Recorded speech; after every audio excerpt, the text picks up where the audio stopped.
दोस्तों नमस्कार। हम आईपीएल का एक और मुकाबला कवर करेंगे जो कि राजस्थान और मुंबई के बीच 22 अप्रैल को शाम 7:30 बजे से सवाई मानसिंह स्टेडियम जयपुर में खेला जाएगा। दोस्तों मैं आपको इस मैच से जुड़ी हुई वो तमाम जानकारियां दूंगा जिसके बेस पर आप एक बेहतरीन टीम बना सकते हैं। ठीक है दोस्तों, हम सबसे पहले बात करेंगे पिच रिपोर्ट की। ठीक, पिच रिपोर्ट की बात करें दोस्तों तो ये जो विकेट है एक बैलेंसिंग विकेट है, यानी कि बल्लेबाज और गेंदबाज को पिच से मदद मिलती है। ठीक है, लेकिन इस विकेट पर जो है खासतौर पर बल्लेबाजी करने के लिए अच्छी कंडीशन रहती है, चाहे फर्स्ट इनिंग हो या सेकेंड इनिंग। ठीक, अगर बात करूं मैं बॉलिंग की तो यहाँ पर औसतन 5 से 7 विकेट गिरते हैं। तो यानी कि कहने का मतलब ये है कि यहाँ पर बॉलर विकेट तो लेते हैं लेकिन थोड़ा सा कम विकेट गिरते हैं, चाहे फर्स्ट इनिंग हो या सेकेंड इनिंग हो। तो आप इस बात को ध्यान में रखकर चलिएगा। ठीक है, खासतौर पर यहाँ सेकेंड इनिंग में थोड़ा सा पेसर हो स्पिनर हो वो विकेट जरूर लेते हैं। ठीक, तो आपको एक चीज़ पता होनी चाहिए। ठीक, उसके बाद एक टिप्स जो मैं आपको हमेशा देता हूं, अगर आपको समय पर पिच रिपोर्ट नहीं मिल पाती है तो कप्तान टॉस जीतने के बाद क्या कर रहा है, पहले बैटिंग कर रहा है या बॉलिंग कर रहा है, आप उसके डिसीजन को अपना आधार बनाकर भी टीम ऑफ प्लेयर का सिलेक्शन कर सकते हैं। ठीक है,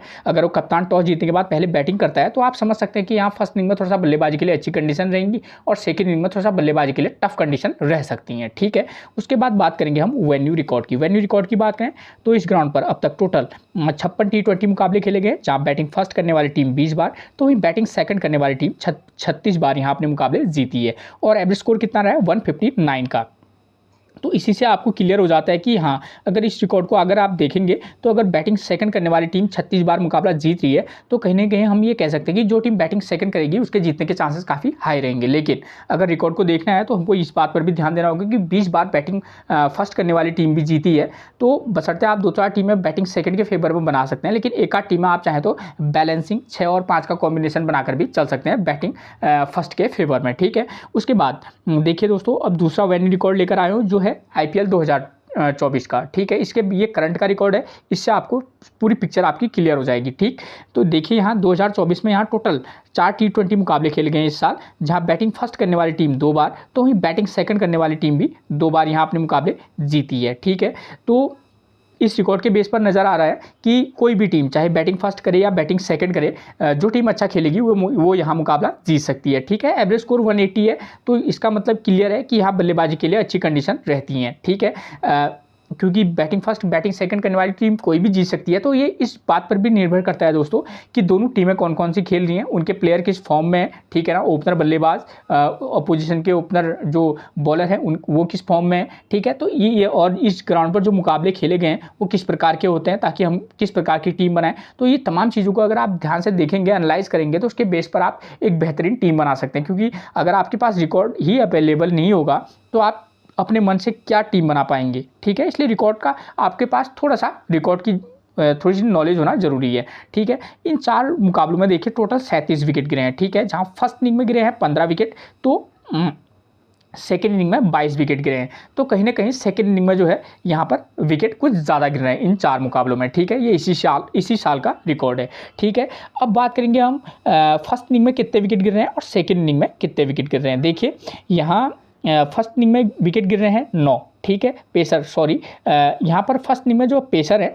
वो पेसर ने लिए हैं अब तक 9 विकेट। ठीक है, और वहीं फर्स्ट इनिंग में स्पिनर को महज 6 विकेट मिले हैं, जो इस साल 4 मुकाबले खेले गए हैं ये उनका रिकॉर्ड है। ठीक है, तो बात करें अगर हम सेकेंड इनिंग की तो देखिए सेकेंड इनिंग में पेसर ने लिए हैं 15 विकेट और सेकेंड इनिंग में स्पिनर ने 6 विकेट लिए हैं। तो कहीं ना कहीं हम ये कह सकते हैं कि अगर हम जो टीम बॉलिंग फर्स्ट कराएगी हम चाहें तो उसके एक पेसर प्लस एक स्पिनर के साथ जा सकते हैं, और जो टीम बॉलिंग सेकंड कराएगी अगर आप चाहें तो 2 पेसर के भी साथ जा सकते हैं प्लस एक ऑलराउंडर स्पिनर के साथ भी जा सकते हैं। तो आप अलग अलग कॉम्बिनेशन बनाकर चलिएगा। ठीक है, उसके बाद दोस्तों हम बात करेंगे टीम्स वीकनेस की। उससे पहले अगर आपने मेरे चैनल को सब्सक्राइब नहीं किया तो प्लीज़ आप सबसे पहले मेरे चैनल को सब्सक्राइब जरूर कर लीजिएगा। ठीक है,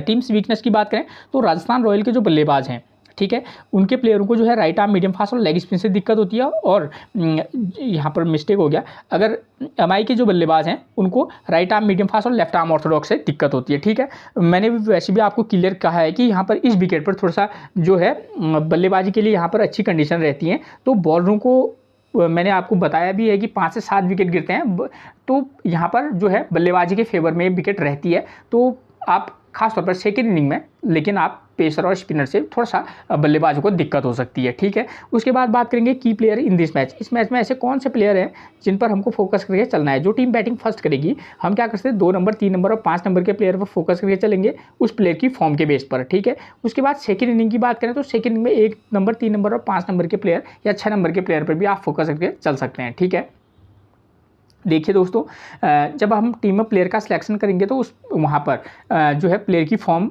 कैसी है उसके बेस पर हम पिक करेंगे। ठीक है, लेकिन यहाँ पर बल्लेबाजी के लिए अच्छी कंडीशन है। ठीक है, तो हम क्या कर सकते हैं, अगर आप चाहें तो किसी रिस्की पिक जिसकी फॉर्म 20, 25, 30 रन बना रहा हो, जैसे ईशान किशन है, तो ऐसे प्लेयर भी यहाँ पर हमारे लिए इंपॉर्टेंट हो सकते हैं। तो आप इस बात को ध्यान में रखकर चलिएगा। ठीक है, उसके बाद बात करेंगे हम स्कोरिंग पैटर्न की। स्कोरिंग पैटर्न की बात करें तो इस ग्राउंड पर देखिए 150 से कम का स्कोर बना है 16 बार, 150 से लेकर 169 के बीच का स्कोर बना है 19 बार, 170 to 189 के बीच का स्कोर बना है 13 बार और 190 प्लस का स्कोर बना है 8 बार। ठीक है, तो कहीं ना कहीं हमको देखने को मिल रहा है कि यहाँ 170 से ज़्यादा का स्कोर 190 21 बार बना है। तो हम ये मान के चल सकते हैं कि 170 to 190 के बीच का स्कोर यहाँ देखने को मिल सकता है। ठीक है, तो आप इस बात को ध्यान में रखकर चलिएगा। ठीक, अब बात करेंगे किसकी, वेन्यू मैचेस की। ये इसी साल के खेले गए हैं, इसी ग्राउंड पर ये मुकाबले हुए हैं। तो इससे आप अगर आप इसको समझ जाएंगे तो आपको पता चलेगा कि भाई इस ग्राउंड पर किस प्रकार के मुकाबले हुए हैं। ठीक है, उसके बेस पर हमको किस प्रकार की टीम बनाकर चलनी है। ठीक है, उससे पहले मैं एक चीज़ क्लियर कर दूँ, मैं जब आपको मैच समझाऊंगा तो आपको किन किन बात, ये वेन्यू मैच समझाऊंगा तो आपको किन किन बातों पर ध्यान देना होगा। स्कोर कितना बन रहा है, विकेट कितने गिर रहे हैं, चाहे फर्स्ट इनिंग हो या सेकंड इनिंग हो। ठीक, स्कोर करने वाले बल्लेबाजों का नंबर क्या रहा है, पावर प्ले में कितने विकेट गिर रहे हैं, और जो टीम बॉलिंग फर्स्ट करे या बॉलिंग सेकंड करे, पेसर कितने विकेट ले रहे हैं, स्पिनर कितने विकेट ले रहे हैं। ठीक है, तो आपको ये चीज़ें, आपको अगर आप ध्यान देंगे इन चीज़ों पर तो आप अच्छी टीम बना पाएंगे। ठीक है, आपको ध्यान देना होगा कि भाई ये वाला वेन्यू मैच और दो वेन्यू मैच समझाऊंगा। ठीक है ना, क्योंकि दोनों मैच किस प्रकार के हुए आपको पता चलेगा। ठीक है, उससे पहले मैं आपको एक जानकारी दे दूं, जो यहाँ इस साल एक चीज़ क्लियर कर दूं, यहाँ 4 मुकाबले जो खेले गए हैं उनमें जो पहले के 2 मुकाबले खेले गए थे दोस्तों, उनमें जो है चेज नहीं हुआ था, लेकिन जो लास्ट के फिर 2 मुकाबले खेले गए थे उनमें चेज कर लिया था। अगर यही पैटर्न 2-2 का पैटर्न आगे को चलते रहा तो हो सकता है कि जो ये मुकाबला खेला जाएगा वहाँ पर आज टीम चेज नहीं कर पाएगी। ठीक है, ये एक मेरा अपना अनुमान है, मैं गलत भी हो सकता हूँ, लेकिन हाँ अगर मैं पैटर्न को फॉलो करके चलूँ तो ऐसा हो सकने की संभावना है। ठीक है, ऐसा हो जाएगा, इतना श्योरिटी के साथ मैं नहीं कह सकता, लेकिन हाँ मे भी चांसेस हैं। ठीक है ना, उसके बाद बात करेंगे इस वाले वेन्यू मैच की। तो देखिए इस वाले में क्या हुआ है, राजस्थान ने फर्स्ट इनिंग में बल्लेबाजी की है, स्कोर कितना बनाया 196 और विकेट कितने गिरे हैं 3, और गुजरात टाइटंस ने आसानी से चेज कर लिया है। यानी कि हम अगर इस रिकॉर्ड को देखें तो हम ये कह सकते हैं कि हाँ यहाँ कितना भी बड़ा स्कोर हो चेज हो सकता है। ठीक है, उसके बाद ध्यान देखिए इस वाले मैच में स्कोर करने वाले बल्लेबाज कौन है, नंबर 3 और नंबर 4 का प्लेयर स्कोर कर रहा है, पावर प्ले में 2 विकेट गिर रहे हैं। ठीक हो गया, क्लियर। अब दूसरा वाला वेन्यू मैच देखिए, यहाँ पर क्या हो रहा है, 183 का स्कोर बन रहा है, विकेट कितने गिर रहे हैं, महज 3, और आरसीबी ने फिर भी चेज कर लिया है। एक तो यहाँ पर विकेट आपको कम गिरते हुए दिखाई देंगे, यहाँ 3 विकेट गिरे हैं, यहाँ 4 विकेट। ठीक है, इस वाले मैच में भी, और इस वाले मैच में भी क्या हो रहा है कि फर्स्ट इनिंग में 3 विकेट गिरे हैं, लेकिन दूसरी इनिंग में 7 विकेट गिरे हैं।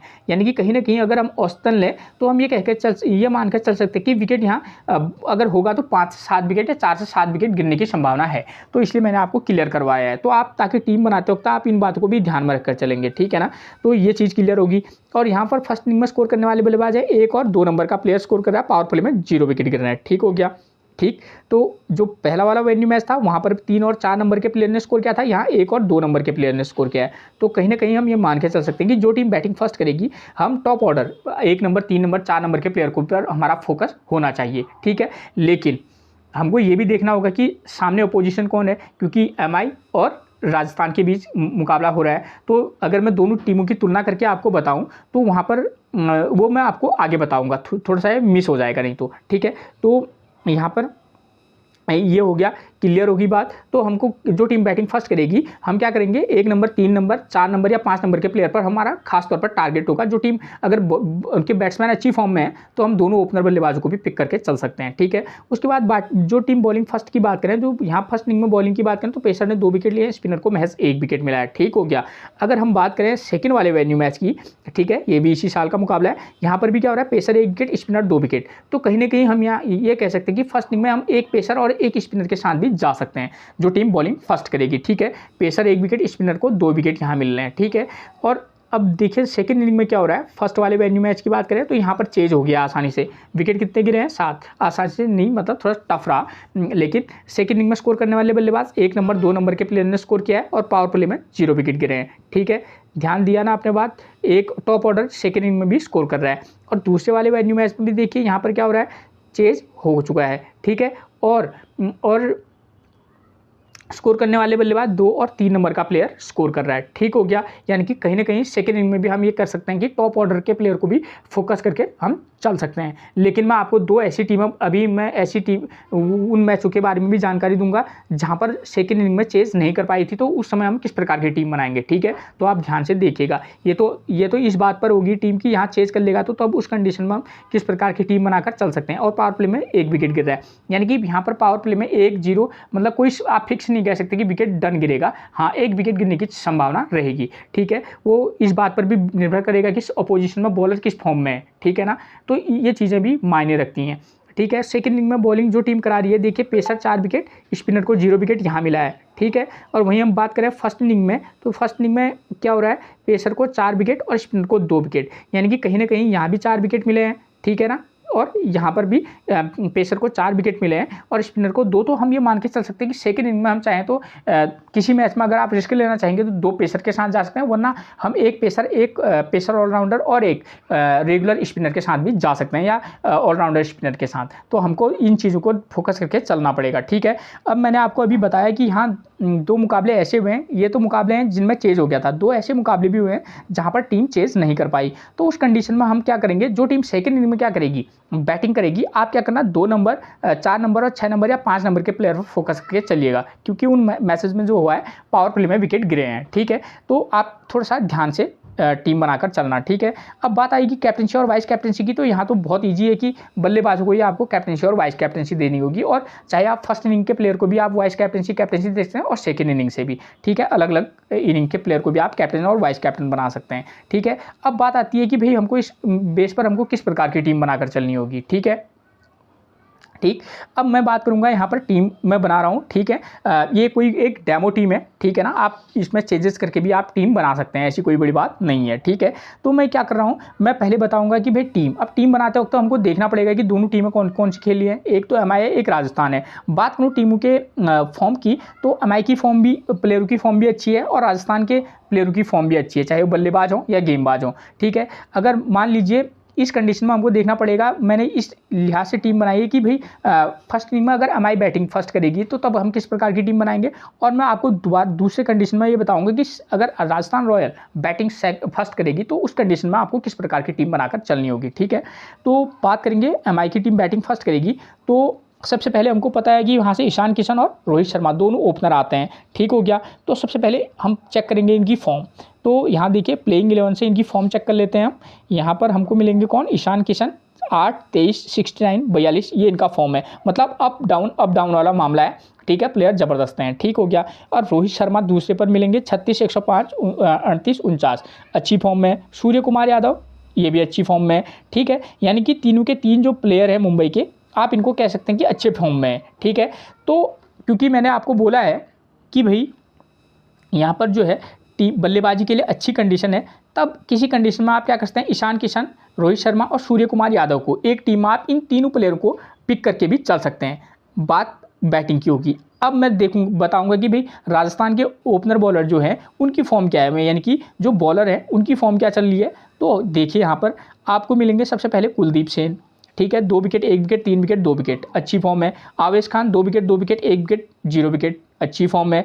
युजी चहल 1 विकेट, 1 विकेट, 2 विकेट, 2 विकेट, अच्छी फॉर्म है। ठीक है, अब आते हैं ट्रेंट बोल्ट पर। ट्रेंट बोल्ट की form 1 wicket, 1 wicket, 0 wicket, 0 wicket. ठीक है, यानी कि सभी बॉलरों की फॉर्म अच्छी है राजस्थान की। तो ये चीज़ क्लियर होगी कि राजस्थान के जो बॉलर हैं वो भी क्या हैं, अच्छी फॉर्म में है, और MI के बल्लेबाज भी जो हैं क्या है, अच्छी फॉर्म में है। एक कंडीशन तो मैंने आपको बता दी, ईशान किशन, ये तीनों को हम पिक करके चलेंगे। अब दिक्कत कहाँ पर आ सकती है, रोहित शर्मा जो है इनको लेफ्ट आर्म मीडियम फास्ट से दिक्कत होती है, तो ट्रेंट बोल्ट ठीक ठाक फॉर्म में है, बहुत अच्छी तो नहीं कहेंगे लेकिन हाँ ठीक ठाक फॉर्म में है, तो इनको थोड़ी सी दिक्कत हो सकती है। कुलदीप सेन, आवेश खान वो सारे अच्छे फॉर्म में है, लेकिन कंडीशन ये भी है कि पेसर को थोड़ा सा मतलब फर्स्ट इनिंग में उतने विकेट नहीं मिल रहे हैं। तो आप क्या कर सकते हैं, टीम बनाते वक्त अगर आप इन तीनों को रखेंगे, ईशान किशन, रोहित शर्मा, सूर्य कुमार यादव को, तो आप राजस्थान के एक ही प्लेयर को बॉलर को लेकर चलना, चाहे आवेश खान को लेकर चलें या ट्रेंट बोल्ट को या कुलदीप सेन को, ठीक है, तो थोड़ा सा अच्छा रहेगा। ठीक, तो इस तरीके का अलग अलग कॉम्बिनेशन, अगर आप ये रोहित शर्मा और ईशान किशन इन दोनों में से एक को ड्रॉप कर रहे हैं तो आप यहाँ पर से किसी बॉलर को और पिक करके चल सकते हैं, या जो भी आपको उचित लगेगा आप उस हिसाब से टीम बना सकते हैं। ठीक है, तो मैं आपको मैंने सिर्फ एक बता रहा हूँ कि भाई इस प्रकार से थोड़ा सा आप हटके सोच सकते हैं। तो यहाँ पर से हम रोहित शर्मा के साथ जा सकते हैं, ईशान किशन में से एक को मैं सूर्य कुमार यादव को पिक करूंगा, हार्दिक पांड्या को पिक कर सकता हूँ, जसप्रीत बुमराह और कोएटजे में से एक को पिक करूंगा, श्रेयस गोपाल के साथ जाऊंगा। क्यों जाऊंगा श्रेयस गोपाल के साथ? क्योंकि सेकेंड इनिंग में तो है स्पिनर को पिच से मदद मिल रही है, क्योंकि अब जब पिच जो है पिच पर ज़्यादा मुकाबले खेले जा चुके हैं तो पिच से अब थोड़ी धीरे धीरे जो होगी वो स्पिन को भी पिच से हेल्प मिलनी शुरू हो जाएगी। ठीक है, तो इसलिए मैं श्रेयस गोपाल के साथ जाऊंगा। ठीक हो गया। और मैं किसी मैच में स्काई या जिसको भी ड्रॉप करूंगा तो मैं तिलक वर्मा को भी पिक करके चलूंगा। तो अलग अलग कंडीशन में हम अलग प्लेयर को पिक भी करेंगे और ड्रॉप भी करेंगे। ठीक है ना, क्योंकि कंडीशन तो यहाँ क्लियर है कि बल्लेबाज को अच्छी सपोर्ट है। ठीक है, अब बात आती है कि सेकंड इनिंग में राजस्थान बैटिंग करने आएगी, और मैंने आपको पहले भी बता रखा है कि यहाँ 2 बार बैटिंग फर्स्ट करने वाली और 2 बार बैटिंग सेकंड करने वाली टीम भी जीती है। तो आपको अलग अलग दोनों टीमों को इस रिकॉर्ड को ध्यान में रखकर आपको अलग अलग टीमें बनानी होंगी। ठीक है, तो आप क्या कर सकते हैं, ओपनर बल्लेबाज सेकंड इनिंग में भी स्कोर कर रहे हैं, top order score second inning में भी कर रहा है, तो मुझे ध्यान देना होगा। और मैंने आपको बताया भी है कि मुंबई के जो ओपनर बॉलर हैं, चाहे वो कोएटजे हों, जसप्रीत बुमराह हों, आकाश मधवाल हों, ये बॉलर भी अच्छी फॉर्म में है। तो डिफ़िकल्ट हो सकता है जायसवाल के लिए, जायसवाल अच्छी फॉर्म में नहीं है। देखिए यहाँ पर जायसवाल की बात करें, इनकी फॉर्म को एक बार चेक कर लेते हैं। देखिए प्लेइंग 11 में जाकर जायसवाल 19, 38, 24 ये इनका फॉर्म चल रहा है, और जॉस बटलर अच्छी फॉर्म में है, पिछले 3 मैच में 2 सेंचुरी मार चुके हैं। संजू सैमसन अप और ड्रॉप, इनका भी फॉर्म मतलब कोई खास ये नहीं कह सकते कि बंदा स्कोर कर ही देगा, यानी कि 3 में से सिर्फ जॉस बटलर पर ही हम फोकस करके चल सकते हैं। लेकिन सेकेंड इनिंग में टॉप ऑर्डर जो है स्कोर कर रहा है, और बल्लेबाजी के लिए अच्छी कंडीशन सेकेंड इनिंग में भी यहाँ रहती हैं, तो हम क्या कर सकते हैं कि अगर आप रिस्क लेना चाहेंगे तो जॉस बटलर, संजू सैमसन को पिक कर सकते हैं, और किसी मैच में आप यशस्वी जायसवाल को भी पिक करके जरूर चलिएगा। ठीक है ना, और उस कंडीशन में आपको ध्यान देना होगा कि यहाँ पर से एक बॉलर को पिक भी करना, फिर वरना मिस भी करना। ठीक है ना, तो ध्यान देना। ठीक है, अगर आप कोएटजे को लेकर चलेंगे तो जसप्रीत बुमराह हार्दिक पांड्या हमारे पास होंगे, श्रेयस गोपाल हमारे पास ऑलरेडी एक स्पिनर के तौर पर होंगे। ठीक है, और अगर आप कोएटजे और बुमराह को लेकर चलेंगे तो फिर आप जायसवाल या किसी एक को ड्रॉप करके जरूर चलिएगा। ठीक है, तो जॉस बटलर, संजू सैमसन को पिक कर सकते हैं, रेयान पराग और सैमरन हेटमायर को कंडीशन के बेस पर पिक करना। ठीक है, इन दोनों में से एक को पिक कर लेंगे। ट्रेंट बोल्ट और यूजी चहल को हम पिक करके चलेंगे, यानी कि 6 और 5 का कॉम्बिनेशन बनाकर चल सकते हैं। कभी जो टीम बैटिंग फर्स्ट करेगी उसके 6 प्लेयर लेना, और जो टीम बैटिंग सेकंड करेगी उसके 5 प्लेयर लेना, और जो कभी क्या करना कि 6 प्लेयर बाद वाली के, 5 प्लेयर फर्स्ट वाली टीम के, कंडीशन के बेस पर। ठीक है, उसके बाद बात आती है सेकंड कंडीशन की। अगर राजस्थान बैटिंग फर्स्ट करेगी तो आप चाहते हैं इन दोनों में से एक को पिक कर लेना, कंडीशन देख लेना कि भाई आप किस प्रकार की टीम बना रहे हैं। ठीक है, बॉलर कौन कौन से चूज कर रहे हैं, या किस प्रकार से आपको लगता है कि भाई इस प्रकार का मुकाबला हो सकता है, तो आप इन दोनों में से एक को पिक कर सकते हैं या दोनों को पिक कर सकते हैं। संजू सैमसन को, अब हर मैच में हम संजू सैमसन को भी पिक नहीं करेंगे, संजू सैमसन को भी ड्रॉप करेंगे, बशर्ते ही हमने इसको पिक किया हुआ है। ठीक है, तो अलग अलग कंडीशन में अलग अलग टीम बना के चलना। जॉस बटलर, संजू सैमसन, रेयान पराग या सैमसन, इनको ड्रॉप करके जायसवाल को लेना। R Ashwin, Trent Boult, Yuzi Chahal, ठीक है, इनको भी पिक करके चल सकते हैं। ठीक है, और यूजी चहल के साथ ट्रेंट बोल्ट को ड्रॉप करेंगे तो किसी में आवेश खान और कुलदीप सेन को भी पिक करके चलना। ठीक है, तो कंडीशन ये होगी, अगर आप 5 प्लेयर पिक करेंगे, Jos Buttler, Sanju Samson, Riyan Parag, 3 batsman के साथ, और 2 बॉलर ट्रेंट बोल्ट या यूजी चहल के साथ जा सकते हैं, या ट्रेंट बोल्ट के साथ आप कुलदीप सेन को भी पिक करके चल सकते हैं। ठीक है, और किसी मैच में, जिस मैच में आप यूजी चहल को ड्रॉप करेंगे, आर अश्विन को पिक कर लेना, एक बल्लेबाजी का भी ऑप्शन बन जाता है। और आर अश्विन जो है उतनी अच्छी फॉर्म में कम से कम बॉलिंग से तो बिल्कुल नहीं है। ठीक है, कट टू कट बात होनी चाहिए। ठीक है, हाँ, आपको बल्ले से ये 15-20 रन का स्कोर करते हुए दिखाई दे सकते हैं, हो सकता है कि 1-2 विकेट ले लें, अब इसकी कोई गारंटी नहीं है। ठीक है, तो ये हो सकता है। ठीक है, आप सैमसन को भी ड्रॉप करना, किसी मैच में जायसवाल को भी पिक करना, ठीक है, रेयान पराग को ड्रॉप करना, सैमरन हेटमायर को पिक करके चल लेना, ठीक है। तो इस तरीके का कॉम्बिनेशन बनाकर चलिएगा। और क्लियर कर दूं, यहाँ विकेट 5 से लेकर 7 ही तक गिरते हैं, इस बात पॉइंट को भूलिएगा मत, ठीक है। इस मैच में कुछ नेक्स्ट लेवल का हो जाए तो दोस्तों वो मैं नहीं कह सकता, लेकिन हाँ जो अब तक का यहाँ खेला गेम जो मुकाबले हैं उनका मैंने पूरा एनालाइज किया, तो उसके बाद मैं आपको ये बता रहा हूँ, ठीक है। और बात आएगी फिर हमारे सेकंड इनिंग में बल्लेबाजी करेगी तो ईशान किशन, रोहित शर्मा, इन दोनों में से एक या दोनों को पिक कर सकते हैं। सूर्य कुमार यादव, हार्दिक पांड्या, कोएटजे और तिलक वर्मा। तिलक वर्मा को आप तभी पिक करना जब आप टॉप ऑर्डर में से प्लेयर को, सूर्या को या किसी एक को, इन तीनों में से एक को ड्रॉप कर रहे हो तो आप तिलक वर्मा के साथ जा सकते हैं, ठीक है। तो इस तरीके के कॉम्बिनेशन बनाकर चलेगा। और किसी मैच में आप आकाश मधवाल को भी पिक करेंगे, किसी मैच में आप जसप्रीत बुमराह को भी पिक करेंगे, ठीक है। कोएटजे ने पिछले मैच में 3 विकेट लिए हैं, अच्छी फॉर्म में, और उससे पहले जसप्रीत बुमराह ने भी 2-3 विकेट लिए हैं। तो दोनों में ज़्यादा अंतर है नहीं, लेकिन जसप्रीत बुमराह थोड़ा सा अटैकिंग रहते हैं, तो इसलिए आप उनके साथ भी जा सकते हैं। लेकिन हर मैच में जसप्रीत बुमराह को भी लेकर नहीं चलेंगे, ठीक है, क्योंकि यहाँ पर जो पिच कंडीशन है थोड़ा सा बॉलरों के लिए थोड़ा सा दिक्कत वाली बात तो रहती है, ठीक है। तो सब चीज़ों को ध्यान में रखकर चलिएगा। अब बात करेंगे कैप्टन और वाइस कैप्टन की, तो यहाँ पर क्या हो सकता है, रोहित शर्मा, सूर्य कुमार यादव और ईशान किशन, ये मेरे पास 3 मैंने टॉप ऑर्डर से ही कैप्टनसी और वाइस कैप्टनसी के नाम चूज़ किए हैं। राजस्थान की तरफ से जायसवाल, बट्टर और रेयान पराग, ठीक है। आप चाहें तो संजू सैमसन के भी साथ जा सकते हैं, या अगर आप चाहें तो टिम डेविड के साथ भी जा सकते हैं, तिलक वर्मा के भी साथ जा सकते हैं, लेकिन रिकॉर्ड के बेस पर ये नाम मुझे सही लगे, ठीक है। आप चाहें तो एक साइड से कैप्टन और एक साइड से वाइस कैप्टन बना सकते हैं, ठीक है, ठीक। ये जिस प्रकार के मुकाबले हैं उसके बेस पर तो ये ज़्यादा उचित रहेगा। अब बात करेंगे प्लेइंग 11 की, तो मैं ईशान किशन, रोहित शर्मा, सूर्य कुमार यादव, इन प्लेयरों के फॉर्म के बारे में मैं ऑलरेडी आपको बता चुका हूँ 3। तो नंबर 4 से बात करेंगे हम तिलक वर्मा, एमआई की तरफ से, फॉर्म 34, 31, 16, 6, 32। तिलक वर्मा को उस कंडीशन में पिक कीजिएगा जब आप ईशान किशन, रोहित शर्मा, जब आप इनको ड्रॉप करेंगे, या सूर्य कुमार यादव को, तो अलग अलग कंडीशन में तो इनको पिक करना। हार्दिक पांड्या एक अच्छी चॉइस रह सकते हैं, ठीक है, बॉल और बल्लेबाज से भी ये स्कोर करते हैं, तो एक अच्छी चॉइस रहेंगे। टिम डेविड की बात करूं तो यहाँ पर ये इनका कितना इंपॉर्टेंट रोल प्ले करेंगे ये कहना थोड़ा सा मुश्किल है, क्योंकि यहाँ पर विकेट ज़्यादा गिरते नहीं है, इसलिए, ठीक है। फिर भी अगर आपकी चॉइस होगी तो आप जगह दे सकते हैं। रोमारियो शेफर्ड को मैं अपनी टीम में कम से कम इस वाले मैच में लेकर नहीं चलूँगा, लेकिन अच्छे प्लेयर हैं, ठीक। अगर आपकी टीम में इनको जगह बन रही होगी तो पिक करके आप जरूर जा सकते हैं। मोहम्मद नबी को भी मैं पिक करके नहीं जाऊँगा, ठीक है, इनकी फॉर्म थोड़ी सी डामाडोल है। और कोएटजे की बात करूं तो 3 विकेट, 1 विकेट, 1 विकेट, 4 विकेट, ज़बरदस्त फॉर्म में है। खासतौर पर सेकेंड इनिंग में अगर ये गेंदबाजी करेंगे तो मैं इनको 1-2 टीम में ज़्यादा पिक करके चल सकता हूं, और फर्स्ट इनिंग में गेंदबाजी करेंगे तो किसी में पिक करूंगा, किसी में ड्रॉप। मोहम्मद नबी तब हमारे लिए इंपॉर्टेंट होंगे जब ये सेकेंड इनिंग में गेंदबाजी कराएंगे, तब उस कंडीशन में क्या पता है 1 से 2 विकेट ले दें, क्या पता, ठीक है, जिसके बारे में कहा नहीं जा सकता। उसके बाद बात करेंगे Shreyas Gopal, 1 wicket, 1 wicket, 1 wicket, तो ये लगभग 1 विकेट ले रहे हैं, और सेकंड इनिंग में थोड़ा सा स्पिन को पिच से मदद कुछ ज़्यादा है, तो वहाँ पर मैं इनको ट्राई करके चल सकता हूँ, और किसी में ड्रॉप भी करूँगा। Jasprit Bumrah 3 wicket, 0 wicket, 5 wicket, 2 wicket, 0 wicket. Jasprit Bumrah जब भी विकेट लेते हैं 2 से 3 विकेट ले रहे हैं, ठीक है, जसप्रीत बुमराह और कोएटजे। अब देखिए कोएटजे की बात करें तो कोएटजे लगातार विकेट ले रहे हैं, ठीक है ना, बशर्ते 1 लें, 4 लें, 3 लें, लेकिन जसप्रीत बुमराह जो हैं वो थोड़ा सा 3 विकेट, 5 विकेट, 0 विकेट, 2 विकेट, तो ये इनके उसमें गैप है, तो आप थोड़ा सा ध्यान से प्लेयर का सिलेक्शन कीजिएगा। आकाश मधवाल 1-0-1-0-3-2 ये इनका फॉर्म चल रहा है, तो आप आकाश मधवाल को अगर ट्राई करना चाहेंगे कर सकते हैं। उसके बाद राजस्थान रॉयल की बात करूं तो जायसवाल की फॉर्म बताई है मैंने आपको, जॉस बटलर की फॉर्म बताई है, और संजू सैमसन की, तो इन तीनों प्लेयरों की फॉर्म मैंने आपको बता रखी है। तो मैं थोड़ा सा आगे से शुरू करूँगा नंबर 4 से, जो कि मिलेंगे कौन, रेयान पराग। तो रेयान पराग की फॉर्म 34, 23, 76, 4 रन, 0 विकेट और 54 रन, यानी कि मतलब बंदे की फॉर्म ठीक ठाक है, और यहाँ पर पिच जो है बल्लेबाजी के लिए अच्छी है, तो रेयान पराग एक अच्छे पिक हमारे लिए बन सकते हैं।